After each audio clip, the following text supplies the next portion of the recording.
Hey Cam Fam, Kevin Rasmussen here with another video from Mother Nature's Chameleons. In today's video I'm going to show you how we keep our crickets, our in-house cricket breeding program. Hopefully you can replicate it. I see a lot of posts out there where people are asking how to do crickets, they stink, they're dying off, etc, etc. So hopefully you can learn something from this video. Okay, to get started you're going to need a plastic tote, some egg crates, some cocoa core, and some cricket food and some crickets. This is a bin that I have now with a bunch of large crickets in it. I'm feeding them Repashy's Super Load that gut loads them before I feed them to my animals because these are large crickets and they're at the end of their stage. You see that little dish of the cocoa core? This is crickets dropping their eggs right now. Let's see if I can't show you the eggs in here. So if you look on the side of the dish, you can see all the eggs that they've deposited in the cocoa core. Okay, so you want to make sure you have your large crickets somewhere around 4.5 to 5 weeks is when they start dropping eggs, but set them up accordingly. And what you want to do is gather those eggs. I've got some up here. What I do is set them on top of my lights, my linear fluorescent lights, because there's some heat there that I can use. Let me show you in this little shoebox plastic bin what I've done. That's that cocoa core with all the cricket eggs inside of it. So you want to get to this stage and make sure you're providing a source of heat, that you're maintaining the moisture. And I didn't do it immediately now, but I'll put 1/2 of an egg flat across the top of this. I might as well now. And I can actually spray the top of that egg flat with water, and that'll help contribute to the humidity that needs to maintain. So heat and humidity are critical. Okay, 6 to 8 days later, so long as you're maintaining that cocoa core that's loaded with cricket eggs with moisture, 6 to 8 days later, look what happens. You start getting all the eggs hatching out. I mean, I can't even guesstimate how many damn crickets are in there, but there's a lot. What I'll do now is take this egg crate out of the cocoa core loaded with crickets and replace it with one of these fresh pieces.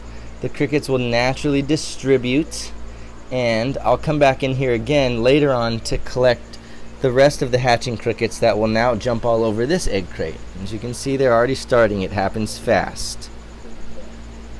Look at them. Lots of crickets. So I'll put the lid back on this, put it back to its heat source. These little baby crickets, they still need heat and humidity just like the eggs. And my heat source again is up on top of these lights. There seems to be just enough heat coming off of them where...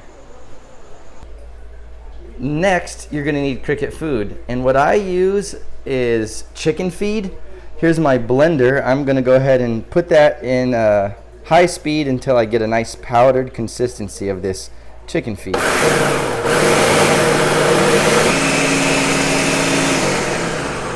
Okay, that's about good. Now we've got the chicken food that's ground into more of a powdered consistency. Just pour it into a Ziploc bag for storage. I like to use one of these little salsa cups, little to-go dishes you get at the taco shop, and I leave that inside of my bag of cricket food, and I'll take about 2 scoops. I've already put 1 in there now, and just distribute it out like so. And the crickets are going to come eat that over the next that'll last for a couple weeks probably as they're in this really baby stage, but you'll replenish it as necessary. The next essential you'll need to provide your baby crickets is water. I do this with paper towels. Take about, 10 paper towels and form them into a ball and get them super wet. Here's a cup of water. I don't wring the paper towel out and squeeze the water. I just kind of let it all drip out. So it's like super saturated like that. It's not dripping anymore. And I just set that right over here in the corner. You'll want to check that paper towel to make sure it's maintaining its moisture depending on your heat source, which by the way needs to be around 90 to 95 degrees is ideal. You want to make sure you have humidity in the bin too. You're welcome to take a squirt bottle and spray down those egg crates.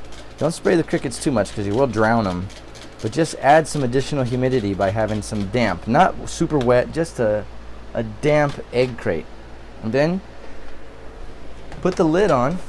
You'll see I don't even have this cricket breeder bin vented, and that's on purpose, again, because I want to maintain the humidity.